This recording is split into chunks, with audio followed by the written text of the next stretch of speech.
back to the many video guys and my YouTube channel guys. Today friend we are going to talk about guys how can we set default text size in our Poco phone. Friends, you want to set guys your default text size means your normal text size setting guys. So how can you set? Today I will show you in this video guys. So before starting video friends, first of all go and subscribe the channel. So friends, now let's see how can we set default text size guys. Scroll it, open your phone setting guys and scroll. Friends, you can see guys your display setting guys. Click on your phone display setting and guys again scroll. Friends, you can see your text size setting guys. Tap here.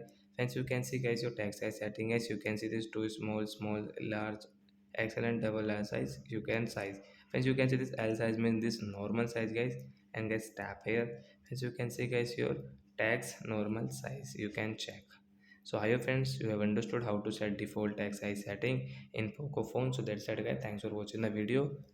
Bye bye friends.